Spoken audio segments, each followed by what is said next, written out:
The past holds countless secrets, and we're here to uncover them. Join us. We're honored to have you watch, like, and subscribe to the channel. It's truly mind-blowing how the ancient world keeps throwing curveballs at us. We're talking about structures that defy logic, artifacts with no clear purpose, and entire civilizations that seem to have vanished into thin air. What's the deal with these age-old mysteries that continue to fascinate us? That's the question we're diving into today. Thanks for joining us on this incredible journey into some of history's greatest unsolved mysteries. We've gathered an amazing collection of ancient puzzles from around the globe, silent tombs, lost cities, unexplained objects, and disappearances that still baffle experts.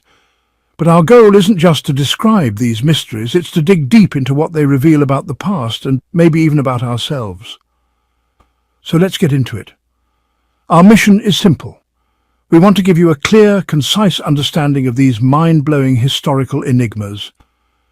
We go straight to the heart of the matter, pulling out the most fascinating elements, connecting the dots, and hopefully leaving you with a sense of wonder and some pretty big questions to think about. So, where should we begin this exploration?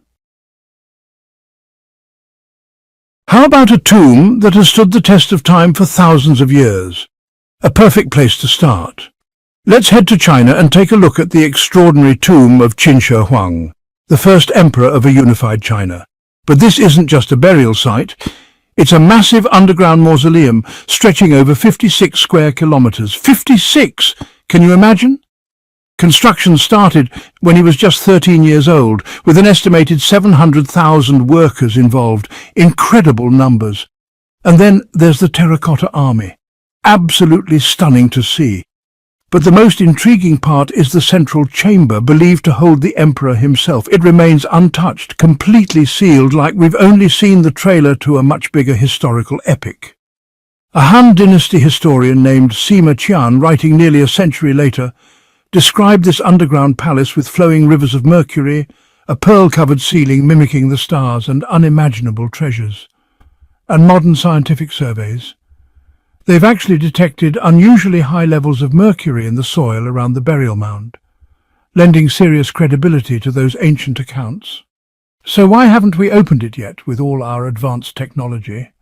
Well, there are some really good reasons.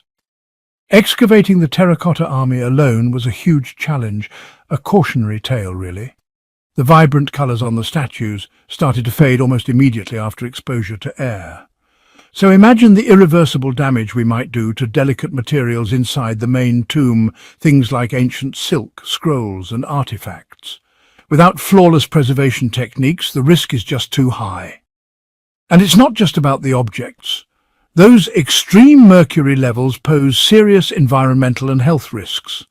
A full-scale excavation would be a massive challenge in terms of safety and containment, plus there's the cultural aspect. These imperial tombs are considered sacred ground in China.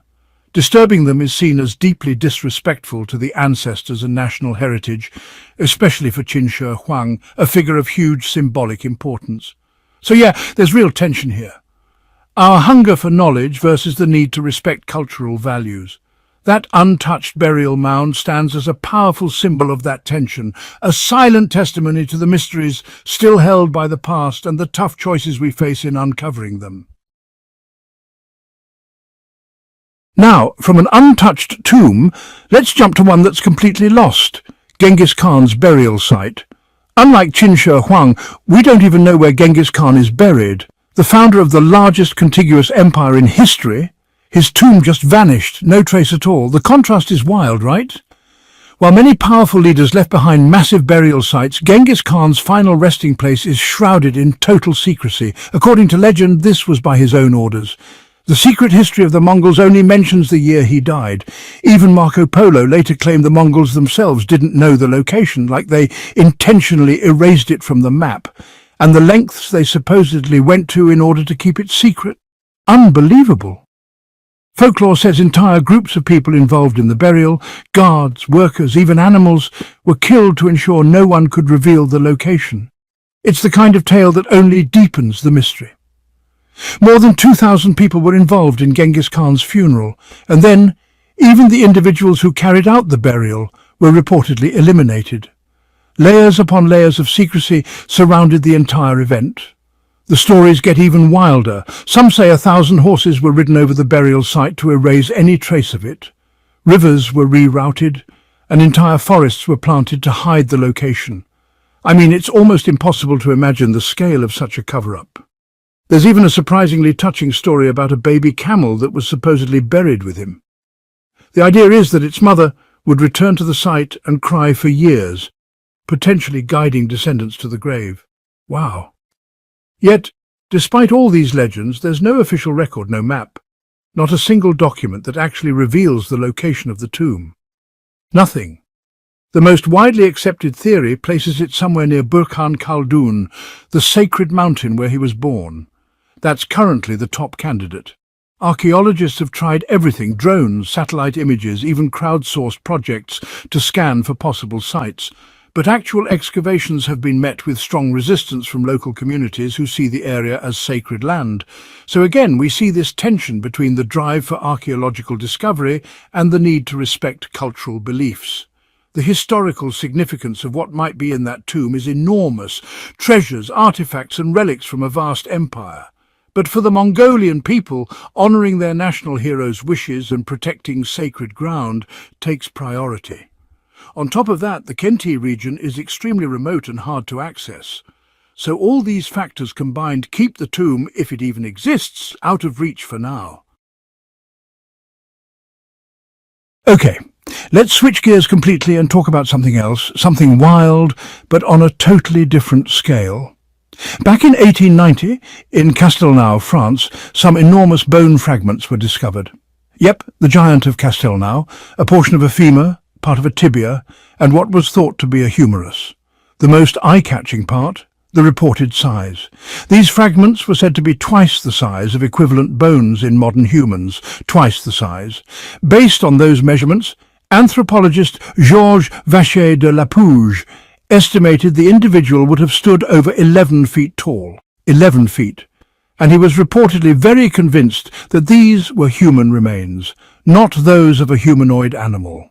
The bones were sent to the University of Montpellier for proper analysis, where experts in zoology, paleontology and anatomy all agreed they belonged to an exceptionally tall, human-like species, though they did admit that some form of pathological gigantism could be possible.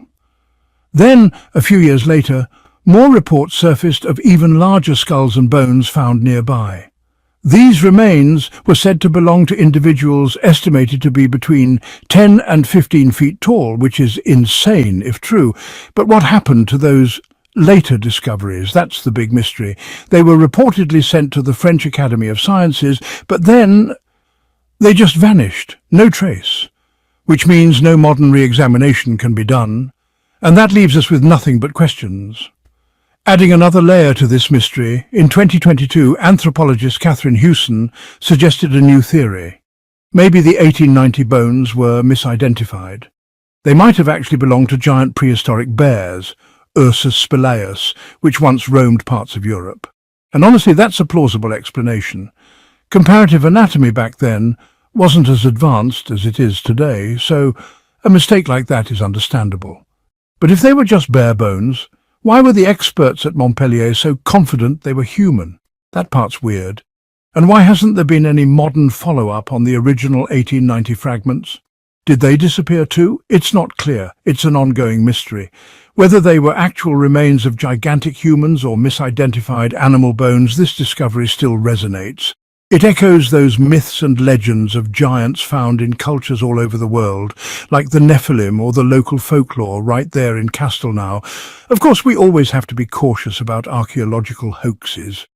Cardiff giant, anyone? But in this case, the initial expert assessments make it seem less likely to be a simple fake, which makes the later disappearance of the bones even more frustrating. So this unsolved mystery remains: what really were the origins of the Castelnau giant? And now, moving from potential giants to a massive human-made mystery that's still largely unexplained, let's take a look at the Longyu Caves in China, accidentally discovered in 1992. Oh, this one's a fascinating story. A local farmer wanted to expand his pond, so he drained it. and stumbled on this enormous underground cave. The walls were perfectly smooth, and he reportedly said it looked like something made with modern machinery. And that first cave, it turned out to be just the beginning. The initial discovery led to an entire network of more than 20 interconnected caves, each rising over 30 meters high, absolutely massive. What makes the Longyu Caves so incredibly puzzling is their precise engineering. The walls are uniformly smooth, the finishing is flawless, the ceilings are perfectly arched and supported by carefully placed pillars, and there are carvings everywhere. Every surface is covered with these consistent wave-like parallel patterns. The uniformity is just mind-blowing. But here's where the real mystery begins. Despite their enormous scale and complexity, no human remains were found, not a single artifact, nothing to suggest who built them or why. It's baffling. Based on geological analysis and signs of erosion, experts believe the caves are very old, possibly more than 2,000 years.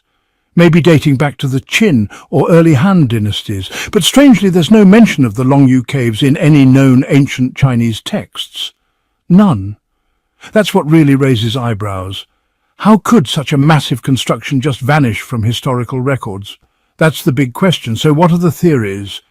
People have suggested all sorts of ideas: ancient grain storage, war shelters, forgotten royal tombs, or even hidden ceremonial centers, but none of those explanations really account for the carvings. The precision and consistency across every single cave suggest a highly skilled and well-organized workforce using techniques that honestly seem more advanced than what we generally believe existed back then. It's like stumbling upon a blueprint for a skyscraper in the middle of the Bronze Age. Exactly. That's a good analogy. The implications are huge. These caves sit quietly beneath ordinary farmland, a silent monument to human creativity and to the many missing chapters of our history. Until more evidence shows up, the Longyu Caves remain a powerful reminder of how much of the past is still unknown. Speaking of massive stone structures that leave us scratching our heads, let's jump over to Baalbek in Lebanon, home to some of the most mind-blowing stone blocks ever discovered. Ah yes, Baalbek.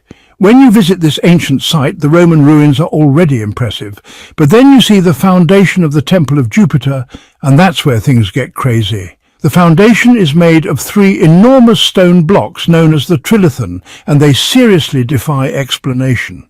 And enormous is no exaggeration. Each of these blocks is about 20 meters long, 4 meters high, and weighs somewhere between 750 and 800 tons. That's around the same weight as a fully loaded Boeing 777. Just imagine trying to move one of those stones. These megalithic blocks form the base of a Roman temple that was built in the 1st century AD, but here's the real head-scratcher. The size and weight of those stones are far beyond anything Roman engineering was supposedly capable of. There are no known Roman cranes or construction methods that could have lifted and precisely placed stones of this scale. It's a major anomaly, and it gets even weirder. Just nearby, in an ancient quarry, they found even bigger stones. Yep, there's the famous Stone of the Pregnant Woman, which weighs about 1,000 tons. Another stone nearby weighing around 1,242 tons. And then the real monster discovered in 2014, estimated to weigh a jaw-dropping 1,650 tons. They're all still sitting there in the quarry, as if the builders just gave up halfway through. Which makes you wonder, what were they really trying to build? Were these blocks meant for an even larger project that never happened? The traditional explanation that the Romans used wooden rollers and dirt ramps to move the trilithon doesn't really hold up. That method seems completely unrealistic for stones this size. Even the best Roman cranes could only lift 60 to 100 tons maybe. So we're talking about a difference of an entire order of magnitude here. It just doesn't add up. That's why many researchers have started to speculate. What if the Roman temple was built on top of a much older platform? One created by a civilization with different or maybe even more advanced technology. There are intriguing similarities to other sites too, like Sacsayhuaman in Peru, or the incredibly precise joints in some ancient Egyptian structures. There's definitely a stylistic and technical resemblance, though proving a direct connection is tough. So the enduring mystery of these giant stones, combined with the total silence of historical records about how they were made, leaves us with only these massive silent blocks, challenging our understanding of ancient capabilities and maybe even our whole timeline of technological development. We've shifted a bit from stone to scrolls to a very different kind of ancient mystery, the Codex Gigas, better known as the Devil's Bible. Ah yes, that's easily one of the strangest and most fascinating manuscripts ever made. It's the largest surviving medieval manuscript in the world. Massive, truly massive. It weighs about 75 kilograms and stands nearly a metre tall. Just imagine how many animal skins were needed to create all those pages, probably hundreds. But the size is just part of the mystery, right? Then there's the legend. According to the story, this enormous book was written in a single night by a Benedictine monk who supposedly made a deal with the devil to avoid being walled up alive. As part of the deal, the monk supposedly included a full-page life-sized illustration of the devil inside the manuscript. That's the dramatic version. But what does the actual research say? Scholars believe it was created sometime in the early 13th century, possibly in a monastery in Bohemia, but here's where it gets really interesting. And what keeps the legend alive? The handwriting across all 620 pages is freakishly consistent. It appears to have been written by a single scribe, which would have taken years, possibly decades, of non-stop work. Definitely not something done in one night. So, what's actually in the Codex besides the Bible? It's a wild collection. Yes, it includes the entire Latin Bible, but also texts on history, medicine, specifically anatomy, magic and astrology. There's even a catalogue of demons and some spells. It's a real medieval grab bag. And that devil illustration, it's absolutely striking. The full-page artwork is so dramatic. It's no wonder people think the book is cursed or has some kind of dark energy attached to it. The Codex has had quite a journey over the centuries. It was taken by the Swedish army during the 30 Years' War and brought to Stockholm, where it's still housed today in the Swedish National Library. And yes, there are plenty of stories about bad luck befalling those who owned or even handled the manuscript. What's fascinating here is this blend of historical fact, the likely origin, the single scribe theory, and this deeply compelling legend. The sheer size of the manuscript, the seemingly impossible consistency of the writing, that haunting image of the devil, all of it continues to mesmerize scholars and mystery lovers alike. It leaves us wondering what the real story behind this extraordinary, maybe even slightly threatening book might be. Now let's move from a medieval mystery to something much, much older. Let's dive into Göbekli Tepe in Turkey, a discovery that completely changed how we understand the Neolithic era. Before it was rediscovered in 1994 by German archaeologist Klaus Schmidt, this site lay completely hidden beneath the earth. What was uncovered were stunning circular structures made of massive limestone pillars. They're enormous. Some of them reach up to 6 meters high and each weighs several tons. But the real shocker? It's over 11,000 years old. To put that into perspective, that's older than the wheel, agriculture and even metalworking. It's thousands of years older than the Egyptian pyramids or Stonehenge. And those pillars? They're not just plain old stones. What makes them revolutionary are the detailed carvings on them. Animals, lions, snakes, foxes, birds and abstract symbols. They're all etched into these T-shaped columns, pointing to a complex symbolic system and a sophisticated worldview held by people we used to think were just primitive hunter-gatherers. And that's the big deal. The people who built Göbekli Tepe weren't farmers. They were nomadic hunter-gatherers. People we assumed didn't have the social structure or resources to build anything so massive or symbolic. But this site completely flipped that idea on its head. The discovery changed our whole understanding of how rituals and religious belief might have actually led to the development of civilization, not the other way around. Maybe it was the need for group worship that pushed humans to settle down and invent farming, not farming that led to religion. And here's the wildest part. They intentionally buried the entire site around 8000 BC. Yep, the whole complex was deliberately filled in with dirt, as if the builders wanted to hide it, or maybe protect it. That act of intentional burial is what preserved it so well for thousands of years. So yeah, Göbekli Tepe isn't just an old archaeological site, it's a game changer. Its rediscovery is rewriting the very story of human history. It proves that early human societies were far more advanced and their motivations way more complex than we ever imagined. In the past, this kind of thing would have forced us to rethink the origins of civilization itself. But now, let's shift our attention to a mystery that has fueled speculation and intrigue for decades, often shrouded in secrecy: the White Pyramid of China. Ah yes, that pyramid definitely has an aura of mystery around it. It feels like something straight out of an adventure movie. Back in 1945, an American pilot named James Gossman was reportedly flying over China when he spotted a massive white pyramid tucked away in a valley. Then, 2 years later, another pilot, Maurice Sheehan, confirmed the sighting. He even managed to take some blurry photos that caused a real stir in the West. But after that, everything changed. Access to the area became tightly restricted, especially as China's borders became more closed off after the revolution. The region where the pyramid was said to be, around the Qinling Mountains near Xi'an, was practically off-limits to foreign researchers. Chinese official accounts usually describe these structures as burial mounds, downplaying or outright denying the existence of a large white pyramid. Still, despite those official statements, satellite images in recent years have revealed dozens of pyramid-like structures in the area. Some of them are truly massive, possibly even larger than the Great Pyramid of Giza. And the local legends, they speak of ancient pyramids that were once covered in a shiny white substance, maybe limestone casing stones like those in Egypt, or possibly a kind of white clay. So the theories around this white pyramid are pretty widespread. Some archaeologists firmly believe these are just imperial burial mounds, like those of Qin Shi Huang or other early emperors. But others speculate they could be remnants of a much older, lost civilization, one that may even predate the conventional timeline of Chinese history. And of course, there are the fringe theories, yes, the usual stuff about ancient aliens. These always pop up when you have huge, unexplained ancient structures. But what's possibly more intriguing is that some of these pyramid-shaped structures appear to be aligned with star constellations, a trait they share with pyramids in Egypt and other ancient sites, suggesting an advanced understanding of astronomy.